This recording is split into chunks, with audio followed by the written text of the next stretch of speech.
Baie dankie dat ons vanoggend weer hier kan saam wees. Dankie dat ons wat hier is omdat ons meer wil weet van U beter wil leer ken, meer wil kom hoor wat U woord vir ons sê.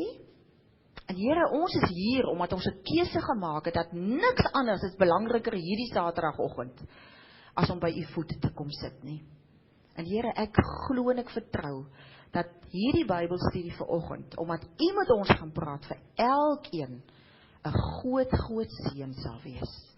En 'n groot verskil in elkeen se lewens sal kom maak. Ek bid dit in Jesus naam. Amen. Goed, soos julle alreeds weet en ek vir julle gesê het, dit gaan oor Spreuke 31. En dit gaan oor die Nuwe Testamentiese kerk, en die Griekse woordjie vir kerk is ekklesia, wat beteken all who follow Christ for all ages. Met ander woorde, alle kinders van die Here, almal wat glo in Jesus Christus, sy bruid, almal wat glo wat in die woord van God staan. Dis die kerk. Ons praat nou nie hier van kerkorganisasies nie. Ons praat van elkeen van julle is die kerk. Okay? En dit word vir my en vir jou persoonlik, kry ons vanmôre opdragte en voorskrifte uit die Here se hart uit. En dit gaan alles oor Spreuke 31 en ons gaan hom maar so stukkie vir stukkie lees. Eers gaan ek nou vers 1 en vers 2 lees en julle moet asseblief nou julle normale manier van dink eenkant sit. Okay? Dit gaan nou, alles hier word geestelik geïnterpreteer. En ek het probeer op die aantekeninge om dit duidelik te maak. Ek kan nie al die skrifte lees nie, julle moet asseblief dit by die huis gaan lees. Ek gaan opsommenderwys praat vanmôre, anders gaan ons nog vanmiddag 5:00 sit. Okay. So ek gaan nou eers vers 1 en 2 lees en dan gaan ons nou kyk na die geestelike betekenis daarvan. Hierdie is die woorde van koning Lemuel van Massa. En mees in die Bybelskenners sê dit was maar Salomo gewees wat die hele Spreuke geskryf het. En dit was in die tyd toe Salomo nog die Here in sy lewe toegelaat het. Prediker, as julle Prediker gaan lees, dan sien julle dis nadat hy nie meer koning was nie, en daar was die ouma baie onverstandig en baie bevraagtekening en baie negatief oor sy koningskap en oor sy lewe op aarde, en dit was toe sy baie vrouens en al sy afdwaalery as gevolg van Baal afgode hom al 'n bietjie weggevat het van die Here af. Maar hier in Spreuke 31 praat Salomo nog volgens God se hart. So hierdie woorde is van koning Lemuel van Massa. Sy moeder het vir hom die voorskrif gegee: my seun, my kind wat ek in die wêreld gebring het, oor wie ek 'n gelofte gedoen het. Nou hierdie is die inleiding, en hier kom sê koning Lemuel, en Lemuel beteken devoted to God, oorgegee, toegewy, jy volg hom, jy glo die woord, jy doen wat die woord sê, ten spyte van jou omstandighede en feite en wat mense sê. En hoekom is hy koning? Want almal wat so is, wat oorgegee aan God is, hulle is almal konings. Goed, ons gaan nou sien wat is 'n koning. En sy moeder het vir hom hierdie voorskrif gegee. Die moeder spreek van die Heilige Gees. Die Heilige Gees is die een wat vir ons voorskrifte gee uit die woord uit, want die Heilige Gees maak altyd die woord aan ons duidelik. En uit die woord uit spreek die Here oor ons, en hy vir ons voorskrifte. Vers 2 sê, die moeder sê nou, my kind, my seun, wat ek in die wêreld gebring het. En so bring die Heilige Gees, bring vir ons, as nuwe kinders in die wêreld, wanneer ons tot wedergeboorte kom. Julle weet dit almal, né? Ons is in die sonde, dan woon die Heilige Gees in ons, en so raak ons nuwe mense, wat Titus 3 vers 5 van sê. En die geloftes wat die moeder kom gee, is Engels praat van vows, is die waarborg wat die Heilige Gees vir ons gee, Efesiërs 1 vers 15, dat ons nog alles sal ontvang wat beloof is in hierdie woord. Okay? 2 Korintiërs 1 vers 18 tot 22 gaan oor die beloftes, ja en amen, is al die beloftes vir ons wie in Christus is, en die Heilige Gees het ons vir hom afgesonder, sodat daai beloftes almal vir ons kan waar word. Nou vers 3, wat kom sê hy nou hier? Hy sê, moenie jou krag op vrouens vermors nie. Moenie jou lewe verspil met hulle nie. Hulle bring konings tot 'n val. Wat bedoel hy hiermee? Wat se vrouens praat hy hiervan? Hierdie eerste voorskrif, vers 3 sê moenie jou krag, al jou vermoëns, wat die Here in jou kom belê het as mens, jou geestelike vermoëns, jou talentvermoëns, jou spraakvermoëns, jou hele menswese vermoëns, en jou lewe, met ander woorde, jou geselskap, jou tyd, jou manier van lewe, dit moet jy nie vermors op ander vrouens nie. Vrou is mos nou kerk, né? Vrou is altyd kerk, so dit gaan op kerke, wat nie vir Christus volg nie, wat nie getrou is aan die woord nie. Dit is gelowiges, wat glo in Christus, maar nie volkome vir Christus volg nie. Wow. En dit is wat die woord vanoggend vir ons kom sê. As ek en jy nie wil val as 'n koning nie, want dis die gevolge, dan moet ons nie ons tyd verspil, en ons krag verspil, en ons lewe verspil, om met mense te doen te hê, wat sê hulle is Christene, maar nie volkome op die woord getrou nie. En dis presies in lyn met 1 Korintiërs 5, vers 11, wat sê, dat as julle moet nie eers saam eet, saam met 'n gelowige, en dan noem hy 'n klomp goed nie. Julle weet ook wat staan in Psalm 1 vers 1, moenie met ligsinniges en sondaars omgaan nie. Hoekom nie? Want hulle beïnvloed jou, dit wat jy glo. Daai geselskap beïnvloed vir jou, en dan gaan jy val as 'n koning. Jy self word benadeel daardeur, want jy gaan nie meer as koning kan heers nie. Hoekom nie? Want jy gaan nie meer getrou aan die woord wees nie. Nou voorskrif 2 sê, moenie drank drink nie. Hy sê dit pas konings nie om te drink nie, Lemiel. Dit pas hulle nie. Dit pas mense met gesag nie om hulle aan drank oor te gee nie. Hoekom nie? Wat gebeur? As hulle drink, vergeet hulle wat die wet bepaal en laat hulle nie reg geskied aan al die minder bevoorregtes nie. Gee drank aan die wat besig is om onder te gaan. Laat die wat swaar ly maar drink. As so 'n mens drink, vergeet hy van sy armoede en dink hy nie meer aan sy moeilikheid nie. Wat beteken dit vir my en vir jou? Kyk op jou aantekeninge. Die tweede voorskrif sê die Heilige Gees, die moeder vanoggend vir ons. Moenie drank drink nie. Waarvan praat hy? Drank spreek van fermented wine, en dit simbolies beteken dit false teachings and evil fellowship. Dis die betekenis daarvan. Hoekom nie? Hoekom moet ons moenie false teachings hoor en met evil fellowship te doen kry nie? Selfe gedagte wat ons nou gehoor het by die ander vrouens. Want jy gaan jou gesag en jou koningskap is in gedrang, jy gaan dit verloor. Want 'n koning moet heers oor die sonde. Hy moet heers oor Satan. Hy moet heers oor die wêreld. Maar jy kan nie, want met false teachings gaan jy nie dit geleer word nie. En dan kan jy nie doen wat die Here wil hê nie. En dit is punt nommer 1. Punt nommer 1 wat jy vanmôre moet weet. Die Here wil hê almal van ons moet konings hier op aarde wees. 'n Koning in hierdie opsig dat ons heers. Dit was die eerste opdrag wat vir die mens gegee word na die skepping in Genesis. Julle moet heers.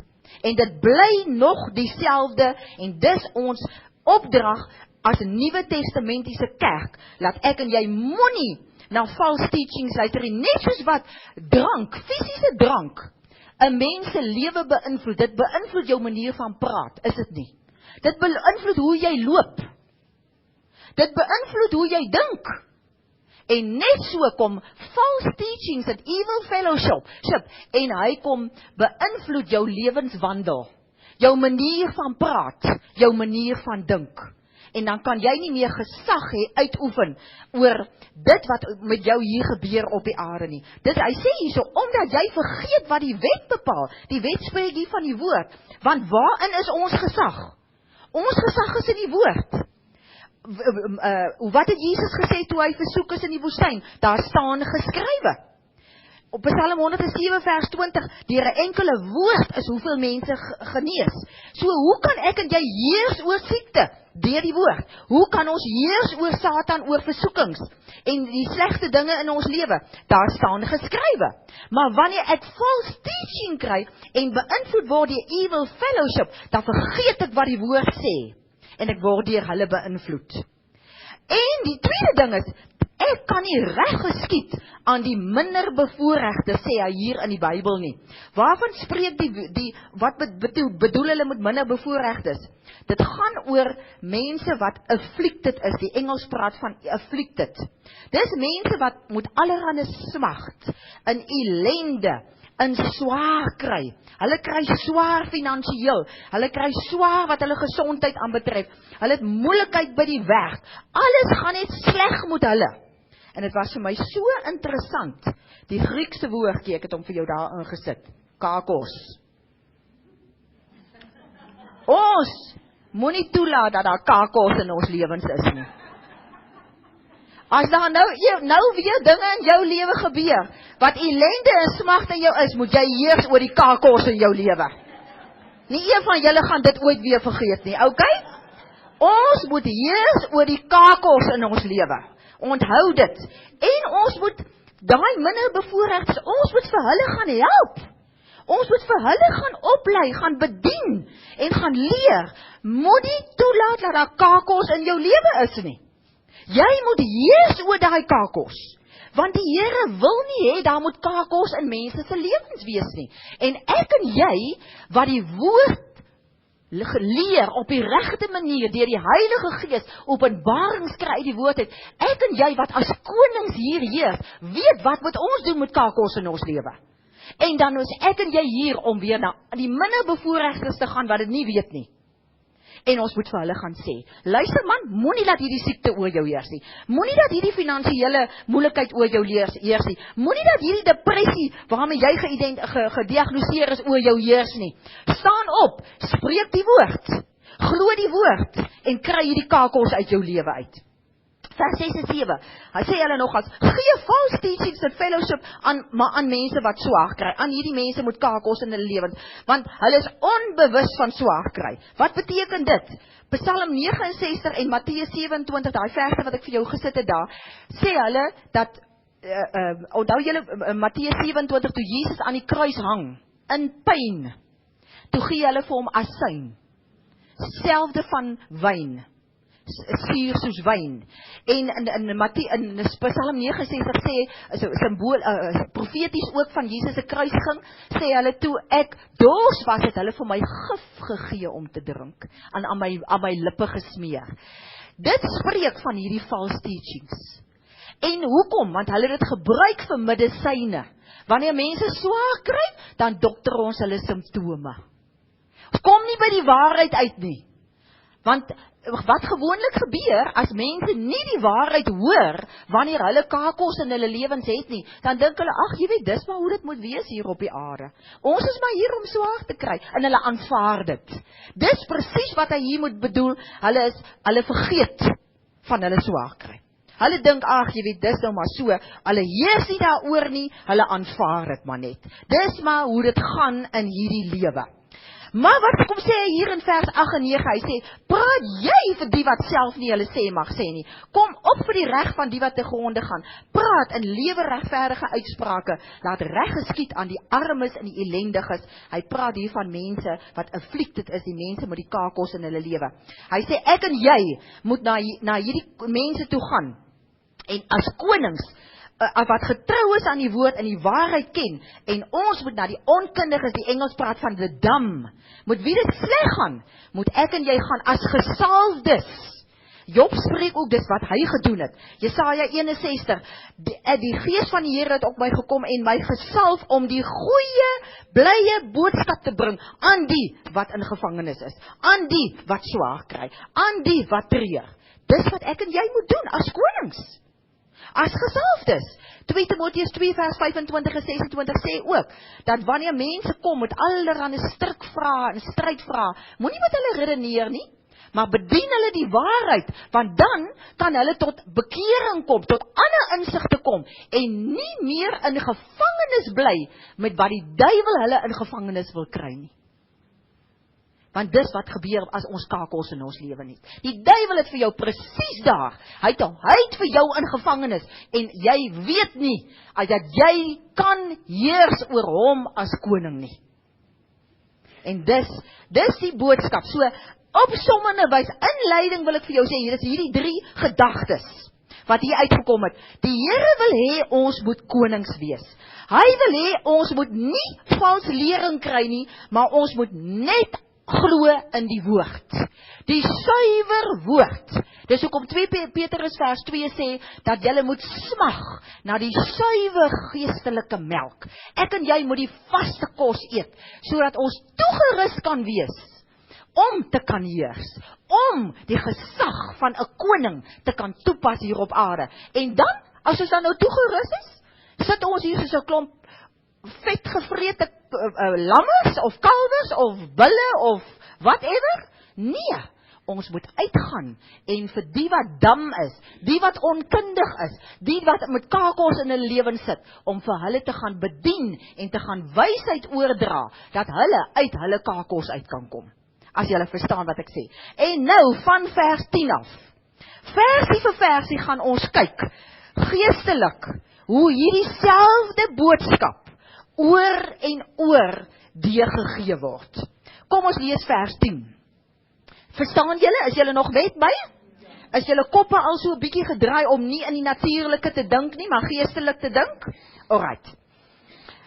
'n knap vrou, met ander woorde, 'n knap kerk, jy, is baie werd.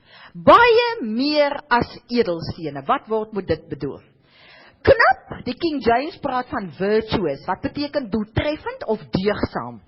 Die Amplified sê, capable, met ander woorde, ons moet toegerus wees. Intelligent, ons moet wys wees. Hoe word 'n mens wys? Hoe word 'n mens toegerus? Net deur die woord, en deur die salwing van die Heilige Gees. Wat is die salwing van die Heilige Gees? 1 Johannes 2 vers 20. Julle is almal gesalf deur Christus, omdat julle die waarheid ken. So as jy kakels in jou lewe het, en jy is 'n knap vrou, dan ken jy die waarheid, en jy heers oor hierdie kakels in jou lewe. Alright? Goed. Virtue sê hy dieselfde. En weet julle, ek het hierdie Efesiërs 4 vers 13 tot 16 ingesit, want eintlik is dit die kerkorganisasie se plig en verantwoordelikheid om vir ons almal op te lei as 'n knap kerk. As 'n deegsame, toegeruste, wyse kerk. Want hy praat daar dat ons in eenheid in geloof sal wees, en in eenheid sal wees in ons kennis van Christus. En dis om die woord te ken, om vir Jesus te ken. Wat sou Jesus gedoen het in hierdie situasie waarin ek nou is? Hy het net altyd geheers. Hy het nooit gesê, jene, jy weet, hierdie siekte is vir my te erg. Hierdie sleg is nou maar net te erg. Is nou maar net so, en ek aanvaar het nou maar nie. Nee, hy het geheers oor elke keer wanneer die dief in sy lewe wou kom steel het. Hoekom? Die knap kerk is meer werd as edelstene. Nou julle moet weet, in die Bybelse tyd was edelstene geweldig belangrik. Dis hoekom toe die borsplaat van Aaron se kleed gemaak is alles bestaan uit edelstene. Alles het 'n betekenis. Elke edelsteen het 'n betekenis. Parels, diamante, amethyst, almal het 'n betekenis. Ons gaan nie nou daarop kan ingaan nie. En kyk maar byvoorbeeld na die beskrywing van die nuwe Jerusalem. Dit gaan oor edelgesteentes. Hoekom? Om 3 redes. Vir hulle beauty. En nou, kom ons kyk nou bietjie mooi. Dink nou bietjie mooi. Ek en jy is kosbaarder as edelstene. Ons is beautiful. Beautiful. Vir wie almal? Vir wie almal? Vir die Here. En vir ander mense. Want ek en jy moet soos kosbare edelstene in mense se lewens inkom. En kom die beauty ook bring in hulle lewens. En ons is useful. Daar kom het weer deur. Dit help nie, jy het 'n edelsteen en hy lê in jou laai nie. Jy moet hom kan gebruik vir iets. Jy moet hom in 'n ring sit of in 'n oorbel of jy moet hom kan gebruik. Hy moet iets vir jou beteken en net so ek en jy useful wees. En daar's 'n money value. Daar's 'n waardevolheid. Die waardevolheid gaan oor om weer eens vir iemand iets te beteken. Spreuke 12 vers 14 sê, 'n knap vrou gee haar man hoë aansien. Nou wie is die bruid se man? God. So ons gee vir hom aansien. Spreuke 18 vers 22, wie 'n vrou kry, vind geluk en geniet die goedheid van die Here. Spreuke 19 vers 14, 'n verstandige vrou is 'n geskenk van die Here. Dit het my geseën, want ek en jy is basies geskenke hier op die aarde, vir ander mense. Iets wat hulle met 'n verrassing kan kom oopmaak, en wat vir hulle kan tot voordeel wees. Dis tog wat 'n geskenk is. Goed, so ek en jy moet weet, as 'n knap kerk, is ek en jy kosbaar en waardevol, vir die Here en vir mense. Tweede ene, vers 11, kom ons lees wat staan hier. Haar man steun op haar, en pluk die vrugte van haar werk. Nou hier, haar man is wie? God. God steun op my en jou. Hoe steun hy? Hy vertrou dat ek en jy gaan doen wat ons moet doen. Hy glo en hy maak staat op ons as kerk. Mense, kom ek sê nou gou vir jou, die Here het nie vir jou eendag in die hemel nodig nie. Hy het vir my en vir jou hier. Die Here steun op elkeen van ons om hier te doen waarvoor hy ons geroep het. Elkeen van julle wat hier sit, het 'n skepingsdoel waarvoor God jou hier op die aarde geplaas het. En dit is wat hy vanmôre vir elkeen van ons wil sê. Hy pluk die vrugte van die werk wat ons doen. Dis hoekom 1 Korintiërs 3 vers 9 sê, ons is 'n medewerker in sy diens. Ons werk vir die Here. Nie vir iemand anders nie. Ons werk vir hom. En hy pluk die vrugte daarvan. En ons gaan net maar sien hoe. Ons bring vir hom net voordeel in. Die Engels beskryf dit mooi, hierdie voordeel. En jy moet weet, daar's geen nadeel in hierdie voordeel nie. A delight, a pleasure, in what is right according to a standard. Julle weet dat die Here het 'n standaard van die werk wat hy wil hê ons moet doen. Geen false teachings nie. Geen redenasies nie. Maar net die suiwer woord wat ek en jy moet bring vir mense. Om mense te gaan bedien met die waarheid. As ek en jy moet gaan bid vir mense, dat ons dit gaan doen soos wat volgens die voorskrifte wat die woord vir ons leer. En dit gaan so lank ons lewe, weer eens, jy het 'n funksie en 'n doel hier op hierdie aarde. Goed, kom ons gaan kyk nou van vers 13 tot in vers 18. Gaan dit alles oor die kerk se werksaamhede. Ek het so 'n opsommingkie daarvan gemaak. Vers 13, kom ons lees dit.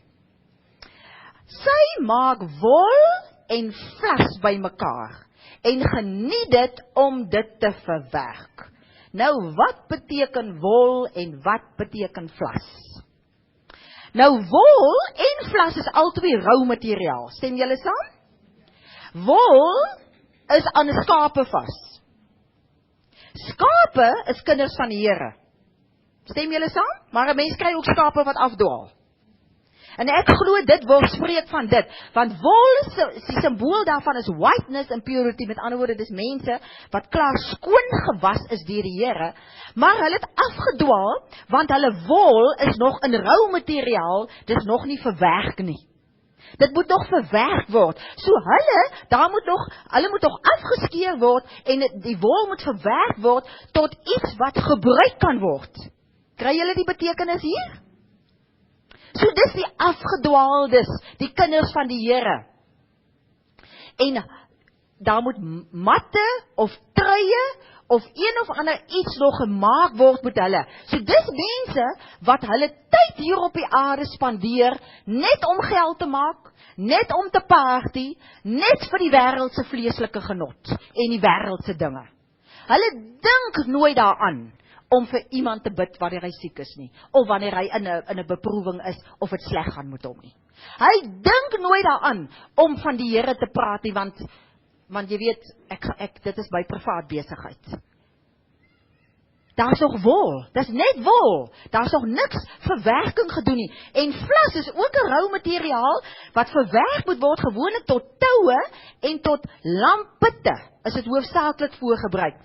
Vlas staan vir the weakness of man, en ek glo dis mense, kan kinders van die Here wees, of nie kinders van die Here wees nie, maar dis emosioneel gebroke mense, mense wat nog vleeslik is, en hulle is nog natuurlik half, en die natuurlike dinge beïnvloed hulle lewe. Matteus 12 vers 20 praat van 'n geknakte riet, 'n riet wat geknak is, met ander woorde, jy het see gekry, en 'n lampet wat rook. Jy is eintlik veronderstel om die lig te hê, maar jou liggetjie is uitgeblaas.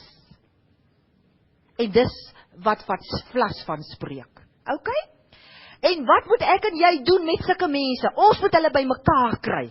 So met ander woorde, mense wat die Here ken, maar wat 'n bietjie afgedwaal is, en ons moet die mense kry wat dan, kom ons sê nou maar, emosioneel so seer gekry het, hulle het nog nie by die Here uitgekom nie, en ons moet werk met ons hande,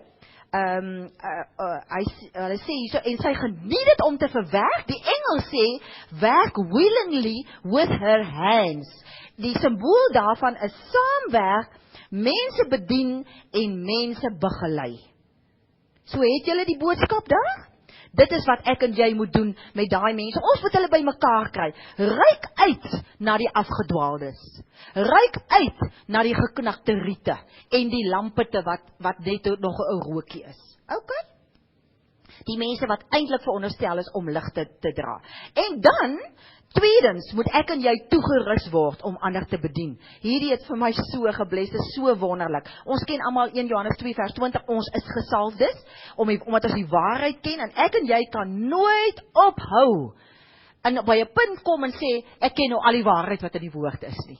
Ons moet elke dag, moet ons in die woord bly, om net meer en meer waarheid te leer. En Matteus 28 is ons groot opdrag wat vir ons gegee het, gaan maak julle disippels, gaan leer mense om die by my opdragte te bly, gaan doop hulle, en dit is die opdrag wat vir my en vir jou gesê het, en sê vir hulle, ek is altyd by julle.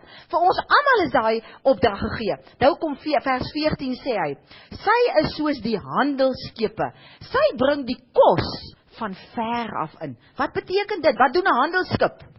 Hy dryf handel met kos.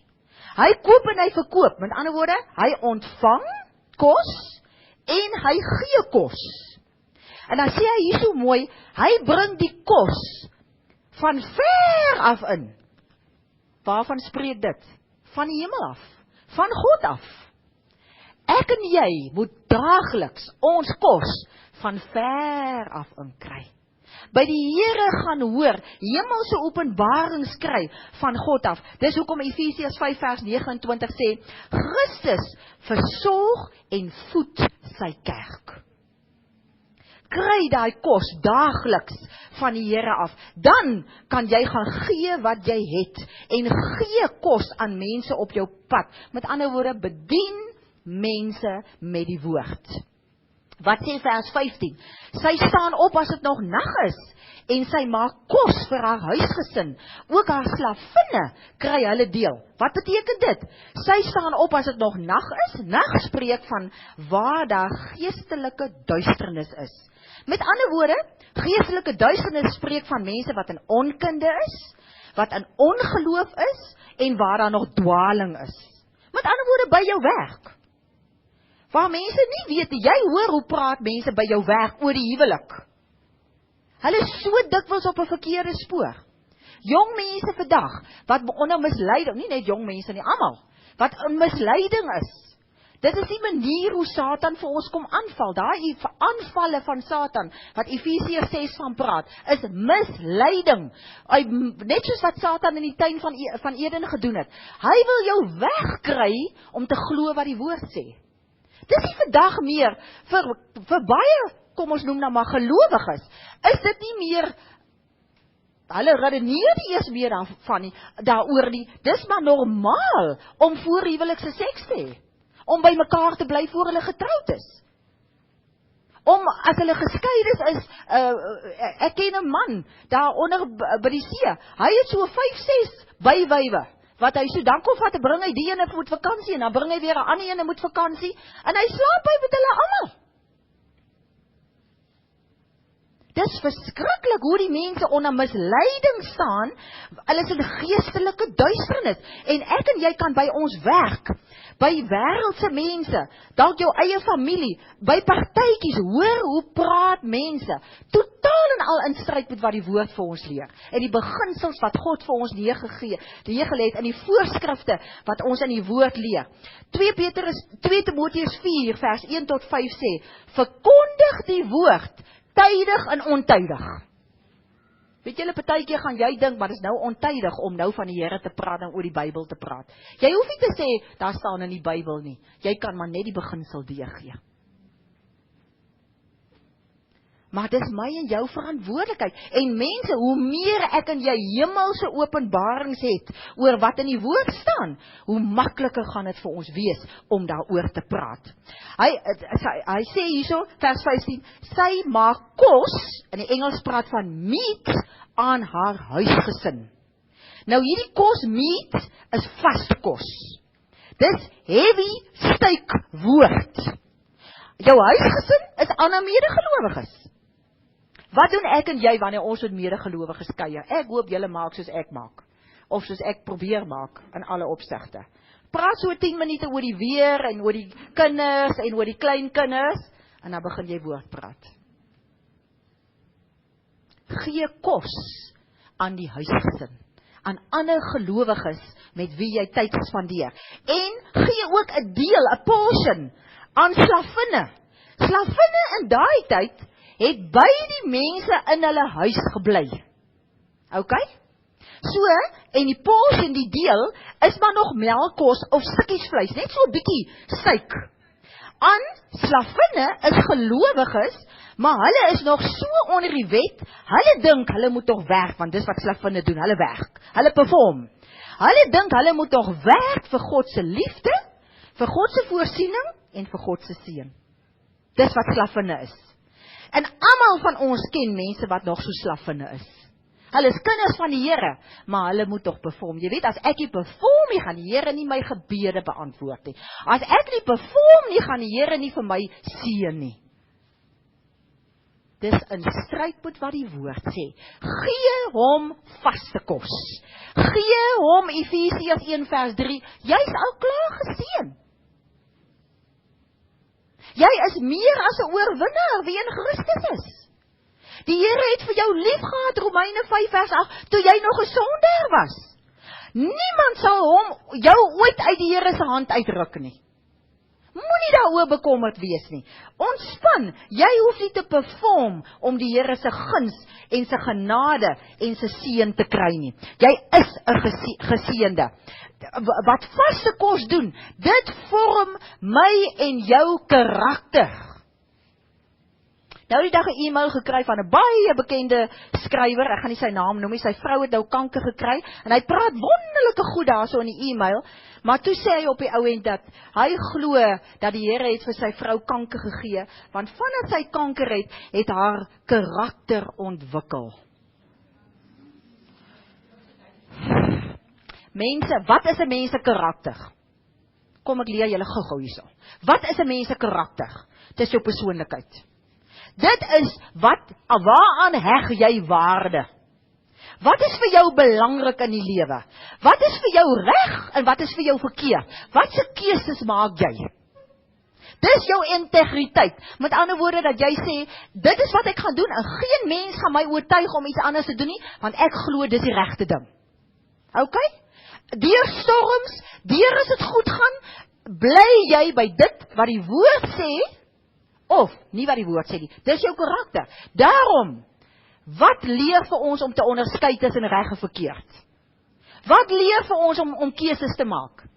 Gaan lees Hebreërs 5 vers 12 tot 14. Hy sê daar baie duidelik, vaste kos is vir julle gegee om te kan onderskei tussen dit wat reg en verkeerd is, om insig te kan kry in dit wat die woord sê.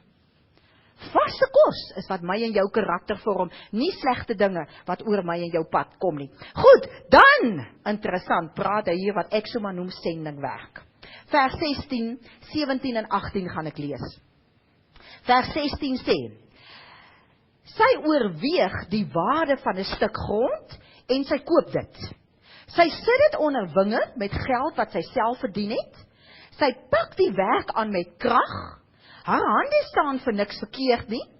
En dan stel sy vas of die wins goed is en haar lamp bly heel nag brand. Kom ons kyk nou na daai paar verse. Sy oorweeg om 'n nuwe stuk grond te koop. Oorweeg hoekom? Want sy is nou al klaar besig met 'n bediening. Maar nou wil sy 'n nuwe grond koop, 'n field, 'n groter area van haar bedieningsveld, maar sy oorweeg dit want sy wil nie dit waarmee sy besig is afskeep nie. En sy wil die regte keuse maak.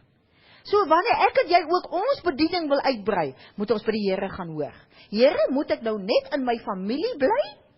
Moet ek nou net aanhou om Sondagskool te gee en kindertjies te bedien?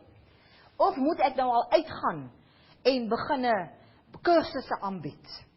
Of moet ek nou al uitgaan en nie net meer by my familie bly nie, maar dalk Indië toe gaan? Of as ek in 'n ander land gaan bly, of my geselskap vergroot, spesifiek meer vriende maak, sodat ek meer die woord kan gaan verkondig aan meer mense. Want jy sien, 'n wingerd wat sy moet plant, want dis haar doel, hoekom sy meer grond wil koop. 'n Wingerd, Jesaja 5 vers 7 sê, is die Israeliete. Dis die Israeliete, dis kinders van die Here. Romeine 2 vers 29, ons is almal Jode as ons in Christus is. Die besnydenis van die hart het en nie die menslike besnydenis nie. So, dit is wat ek en jy ook van tyd tot tyd moet doen. Ons moet kyk, watter mense beïnvloed ons in ons lewe?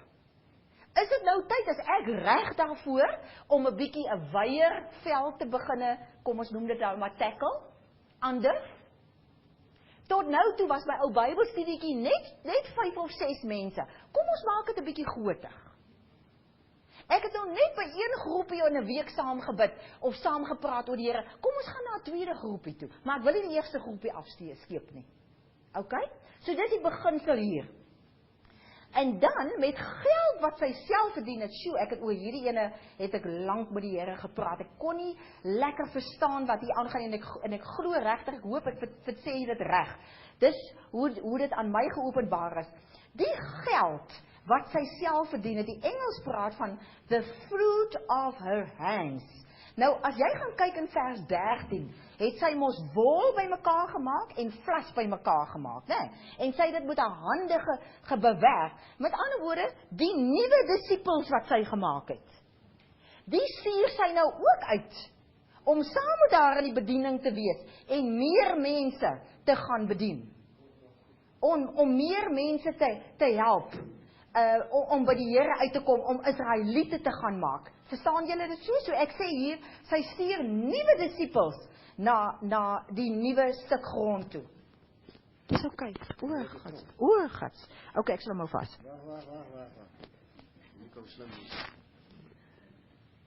Goed, kom ons gaan aan. Vers 17.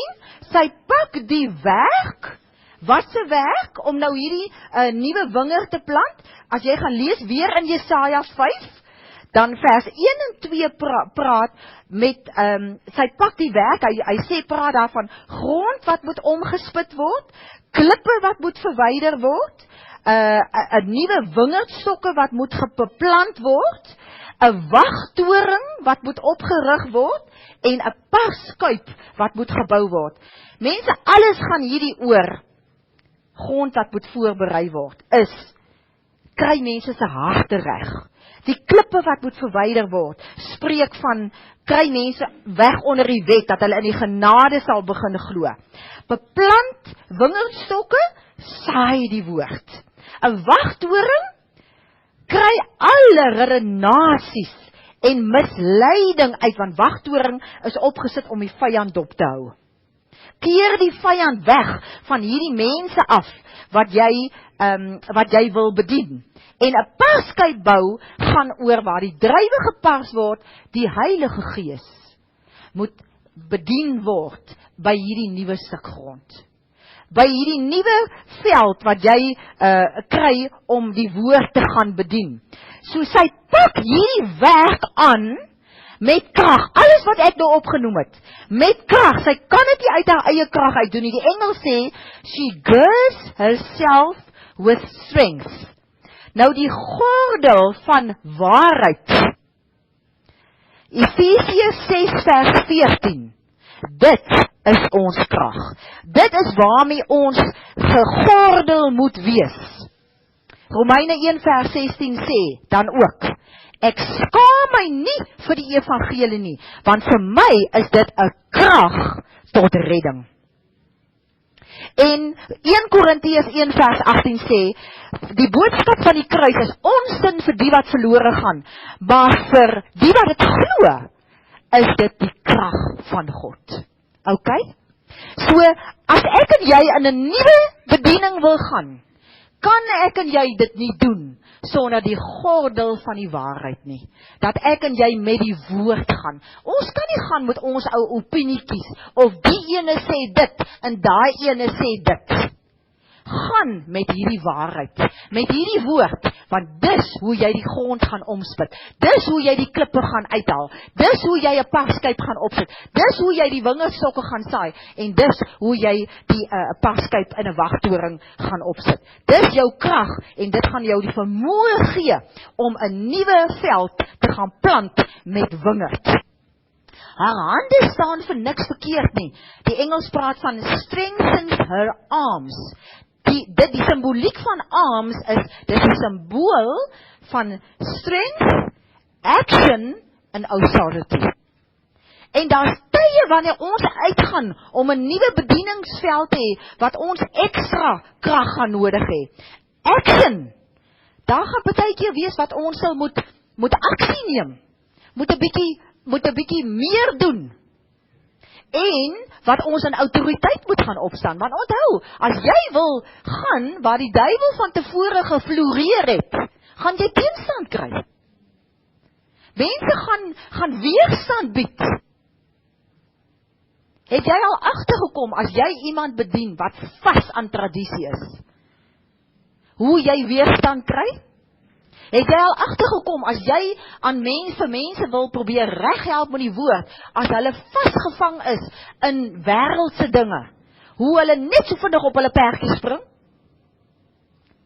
Ons stryd is nie teen vlees en bloed nie, maar teen die bose geeste in die lig. En ek en jy het hierdie aksie nodig om autoriteit ook te neem oor Satan, wat ons werk in die wiele wil kom ry. Julle kan maar daai verse almal gaan lees. En dan vers 18 sê, sy stel vas of die wins van die wingerd goed is. Ek en jy moet partymaal net gaan stil sit en gaan kyk. Dit waarmee ek besig is daar vrug op my arbeid? Is daar vrug?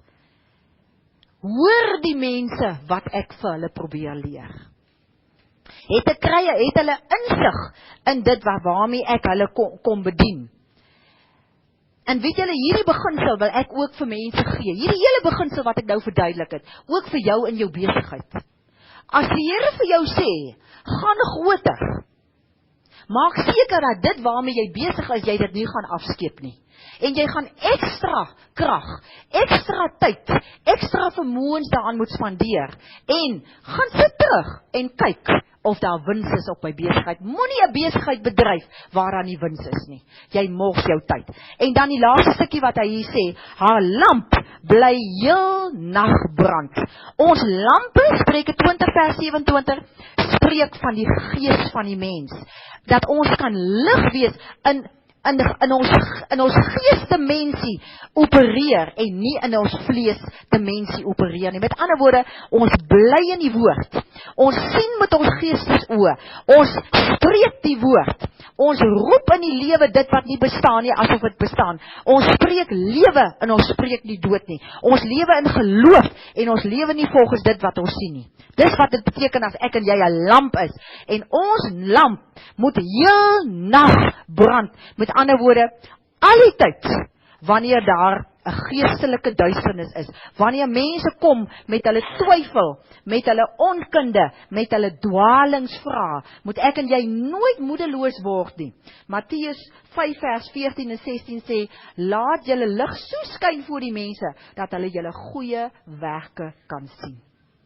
So waar jy ook al bedien, laat jou lamp skyn.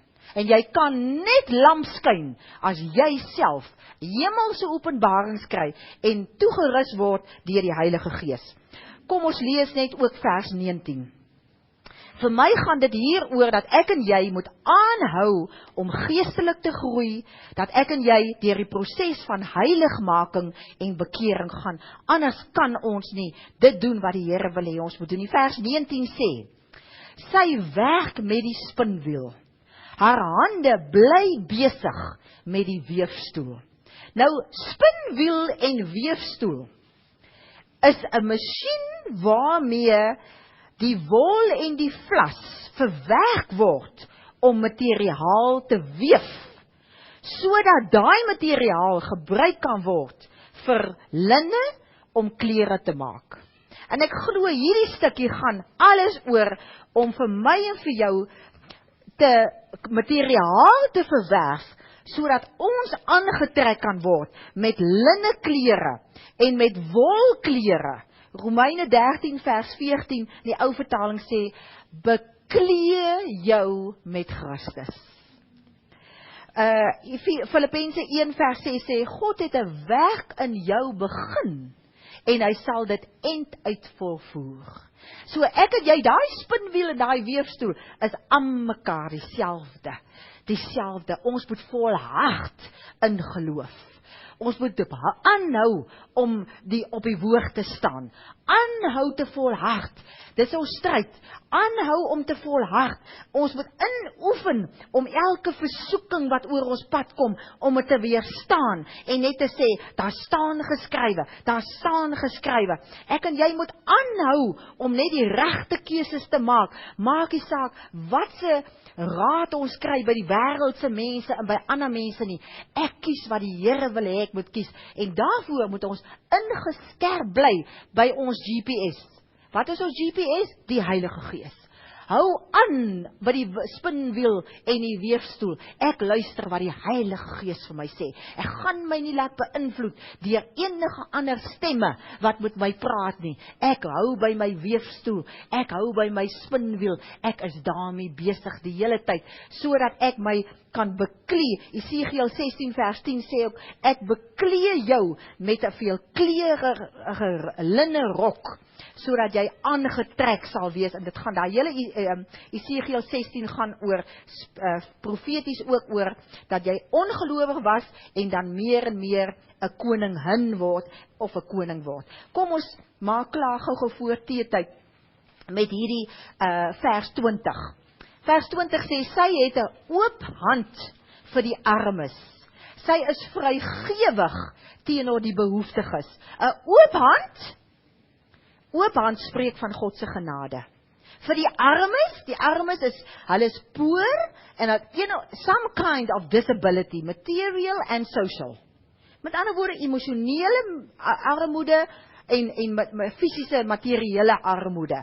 Ek en jy moet onder genade met God se genade hierdie mense bedien. Met ander woorde, ek moet sê, die sê, weet jy, julle mogs die geld uit, so ek gaan nie vir julle gee nie, julle mogs net alles uit wat julle kry, julle verdien nie om gehelp te word nie. Dis nie genade nie. En sy is vrygewig, die Amplified sê mooi, she reaches out her filled hand. En weet julle, dit rym so om 'n oop hand te hê, want as ek en jy 'n oop hand hê om te gee, het ons ook 'n oop hand om te ontvang. En dan kan ons hierdie gevulde hand ook dan nou teenoor die behoeftiges gee, wat hy ook praat van the needy, poor in material things.